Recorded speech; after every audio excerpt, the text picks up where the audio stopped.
Creepy guy from mental hospital chases me home, calling me his honey. Here's what happened. Subscribe to Am I the Jerk on YouTube and hit the bell for notifications.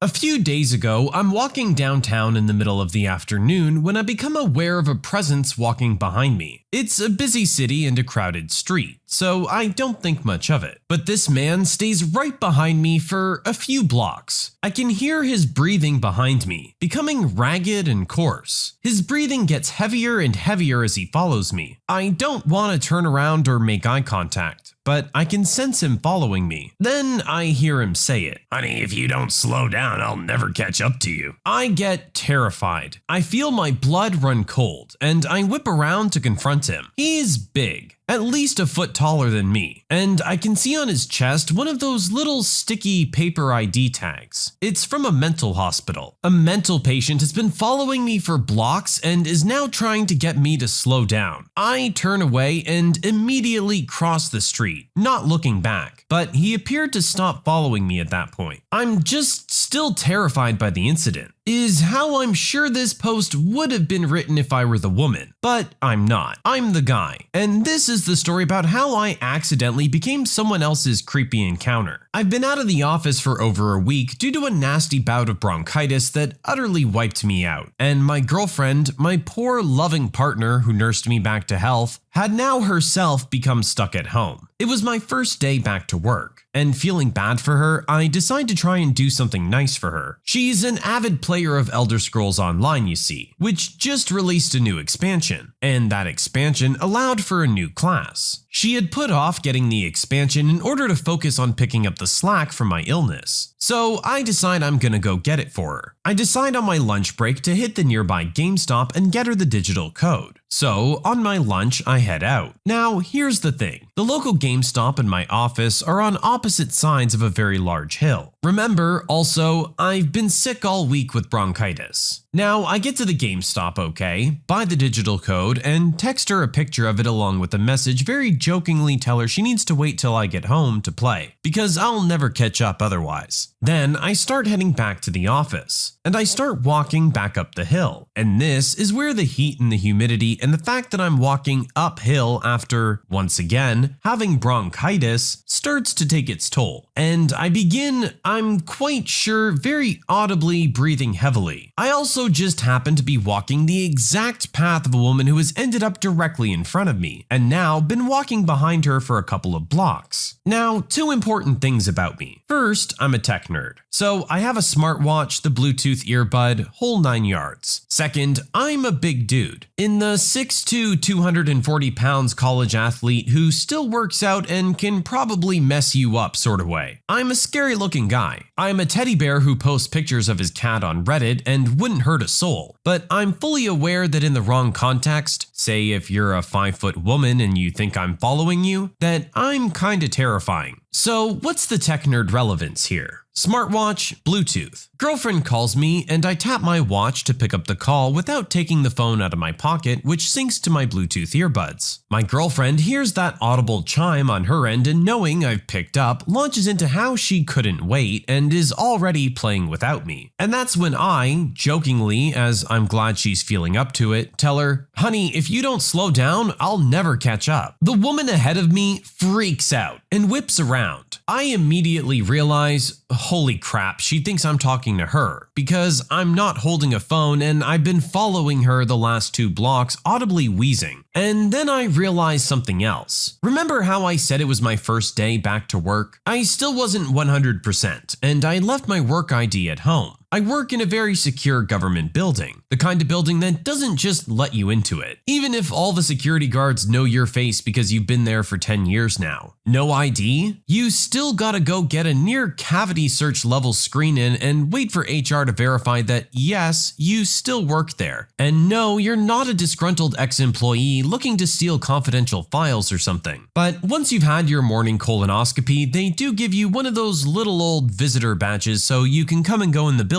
throughout the day without having to have your pride and personal boundaries violated every time. And these little sticky badges that I still had stuck to my chest bears the name of the government agency for which I work. What agency is that? The Department of Mental Health. Because I, despite looking like someone who may have at one point in his life had a nickname like Moose, which has on occasion I think led some to initially get the impression I might be a tad slow on the uptake, am actually the Regional Legal Director and Deputy Chief Counsel for the State Office of Health and Human Services. Her eyes move to the badge. She stays motionless for a moment, then turns and quickly hustles down a side street. It was at that moment I say to my girlfriend, I think some lady just thought I was trying to kidnap her. So here's to you, downtown lady, who I'm pretty sure thought I was some heavy-breathing pervert mental patient instead of a government bureaucrat who was just trying to do something nice for his girlfriend on his lunch break while vastly overestimating his own physical well-being. Let's not meet again. I'm afraid your heart won't take it. Also, I'm sorry for you thinking I was a jerk. I mean, it's not like you did anything wrong. This is a great story to bring about the argument of perspective. For him, he was just walking down the street, but I could understand how for the woman, she might start to feel uncomfortable. It's unfortunate that that's the world we live in, where a woman can't feel comfortable walking down the street with a guy walking behind her, but unfortunately, things do happen. I don't blame her at all for being worried about her personal safety. The last thing you want is to be assaulted because you were worried about not being polite. I totally understand her turning around and getting up in his face. I'm sure she got pretty scared once her head started to put 2 and 2 together to equal what she thought was 4. But actually, this guy was just harmless. Just a dude who's a little sick who happened to be walking the same way and talking on their earbuds. I think we've all had that moment where a stranger's talking to themselves and you kinda get worried for a moment that something's up until you realize they're just on a call. Shipping company damages my TV in transit and denies the claim. So I take away all of their business. 10 years ago, I had moved for my job. I had forgot one of my TVs back home and asked my dad to ship it to me on my company's account since they paid for my move. A couple days later, the delivery driver from shipping company A drops it off. The box was heavily damaged, so I didn't sign for it. He waited while I plugged it in, and to no one's surprise, it was damaged. He said that he could take it back if I didn't want to sign for it and the shipper could file the claim. I informed him that I was the shipper and would file it here. This was a small mistake, but I've shipped thousands of parts through this company, so I figured it wouldn't be a problem. The claim was denied a month later. This goes back and forth for a couple of months with multiple emails to this old lady, and she didn't care at all. She was also very rude to me via email and phone. Now, this shipping company A has 2 separate entities, parcel and freight. We solely use this freight company for all of our warehouses across the US. I cut them off at my new store and started using company B. It only took a month before the salesman from shipping company A stopped by. When he showed up and asked why he was losing $20,000 worth of freight a month, I informed him of the $600 broken TV from his sister company a couple months back. He said he couldn't do anything about it since it was a separate side of their company, and begged for the business back. No dice. This goes back and forth for several months. Our average was about $20,000 to $25,000 a month they would bill us for, and it was a small town, so they were very upset that it was only over a $600 TV. I got a check in the mail about a year after I shipped the TV along with a letter from their vice president. Fast forward a couple years and I've been promoted within the company to make certain decisions, and one happens to be logistics. None of our locations use shipping company A. Some months we'll spend well over $100,000, but most are around $80,000 company-wide, and this has been going on for several years now. We also inform customers to use shipping company B, since shipping company B is awesome and treats us very well. Since about 2011, we've used them countrywide. There's no telling how much those jerks lost over a $600 TV. I mean, that's what you get for being a jerk, I guess, right? Like, you guys legitimately damaged the poster's property. You have to accept responsibility for that. I'm sure they thought this was just some dude and that there was nothing that he could do about it. But look what it ended up costing them in the long run. I can only imagine where their company would be today if they still had that contract. But they lost it over something petty. Just accept responsibility for what you've done, and you both can move forward and continue to do business together. It's a lot better than not having the business at all. Do you want to pay $600 to make $20,000 or not make anything at all and save the $600? It's kind of a no-brainer.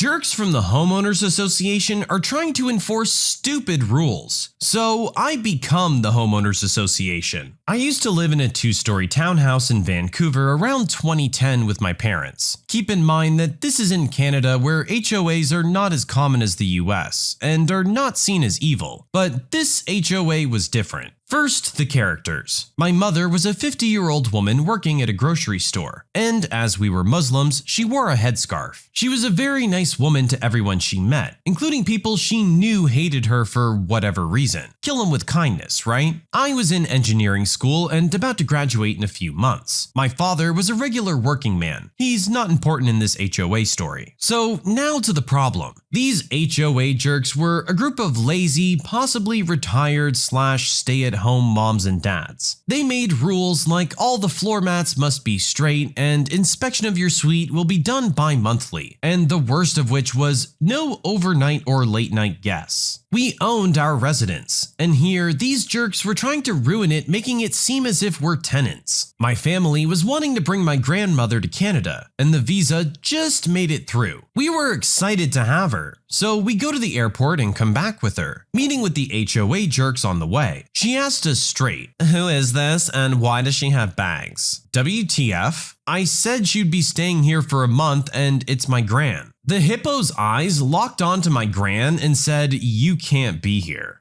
Right. Since she didn't speak English, my gran looked on in confusion. In the end though, my mom and I had a large conversation with this POS and she agreed to give us one last warning. Whatever. The next day, at 11 freaking PM, the jerk knocks. What's wrong? "I'm gonna let you know that I will have to issue you guys fines if I cannot see your mother's back on the security cameras. Her face was visible, but I need a proper view in case we get burglars."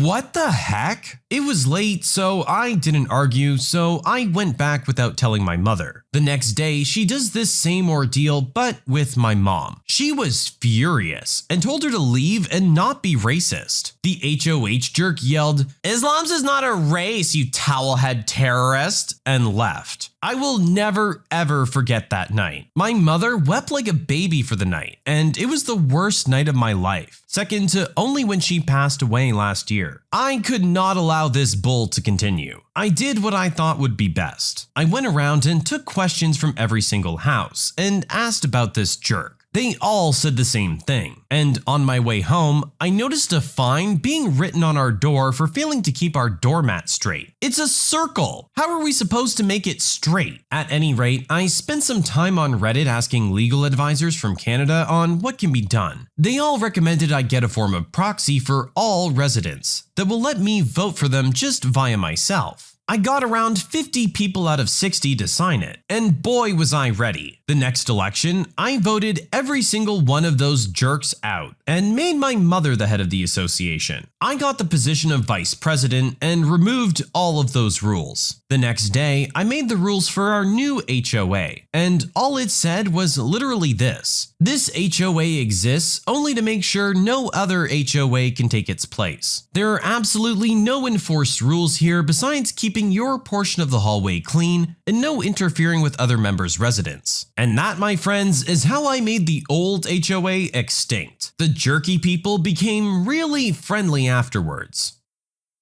Yeah, I imagine when 50 out of 60 households all agree that you're a jerk, it's time to change your attitude. At least they did that. Maybe they're faking it, maybe not, but either way, that's a lot more pleasant to deal with than what they were saying to you before, which was just disgusting. Of course, it's people like that that are going to be in charge of the homeowners association too. They believe that they have some stupid small sense of power and are going to do whatever they can to enforce it on the people that they don't like. Personally, I think homeowners associations are absolutely ridiculous. It's your property, you can do what you want with it. It's probably a really good idea to have one in place that exists only to make sure no other HOA can take its place. You're ahead of the curve on that one.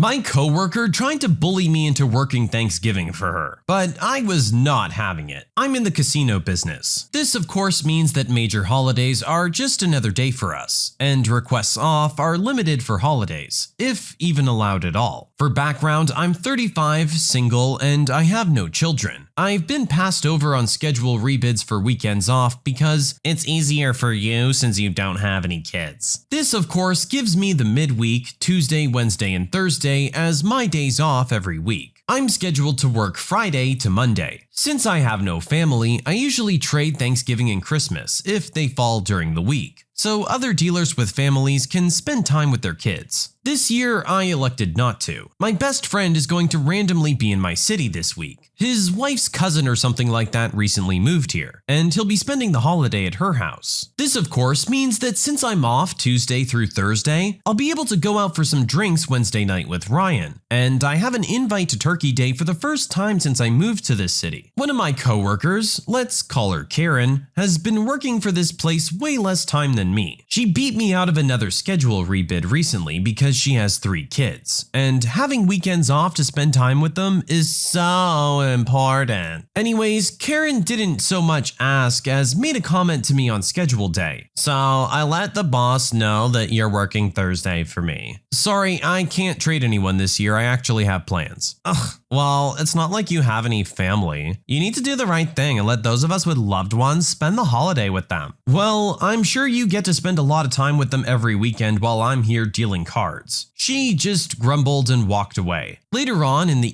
EDR, about 5 of us, including Karen, were eating lunch. We were talking about the holiday and everyone's plans. Karen made a snide remark about how I refused to trade her shifts. All he's gonna do is get drunk and watch football. He won't let me have the holiday off with my family. Yep, that's exactly what I'm gonna do. Remember, you told the boss that you needed weekends off for family time. So really, I'm doing you a favor by working my normal days so you can have all the weekends off with your kids. You're welcome. I put on the snarkiest grin I could and just looked at her. She was visibly displeased, but said nothing else. My coworkers told me that she whined to them about what a jerk I was after I left. Oh well. You're not a jerk for refusing to trade shifts when you have plans. It sounds like you give up every weekend and holiday for everyone else there. Surely you're entitled to one. Just one. You have a friend visiting from out of town and you have plans with them. That sounds like a much better reason than her having to spend time with her kids that she sees every day and spends every weekend with. Oh, and she gets those weekends with them because you work weekends. Sounds like she's really just kinda taking you for granted. You're a person after all. You're allowed to have a social life. You don't need her approval.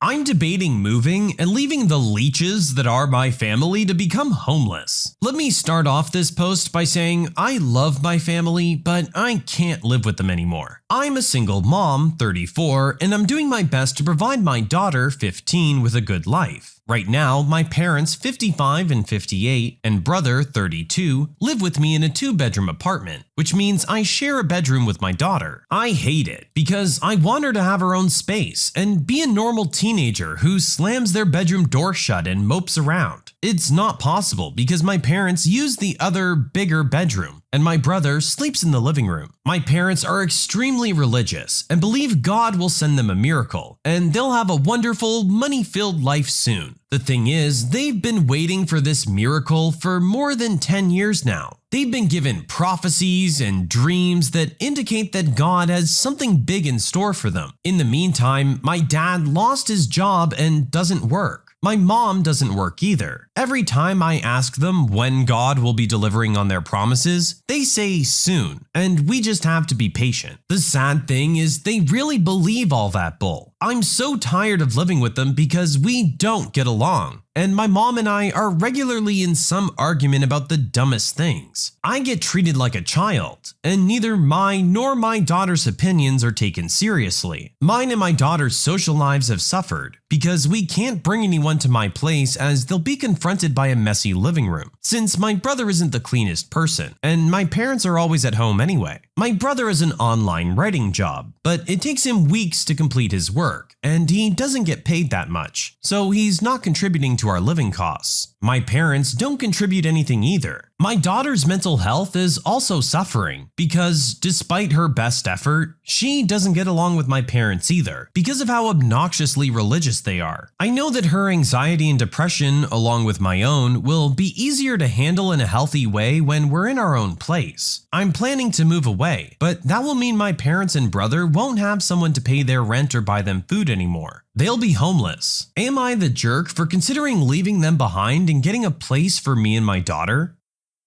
Eesh, I don't know about that. My first instinct is to say that there needs to be a conversation. You can't just up and leave them screwed. You need to sit down and give them the ultimatum. Say, this is what's gonna happen. You guys are gonna get a job and get your own places, or I'm gonna move and you're gonna be left here unable to afford it and eventually evicted. They need to make the decision to step up. You can't just hope for some handout to eventually come along. Life doesn't work that way. At least not most of the time. Meanwhile, they're mooching off our original poster, and it sounds like even taking away what power they have in their own house. None of this is right. They need to be pulling their own weight, and preferably doing it in their own place.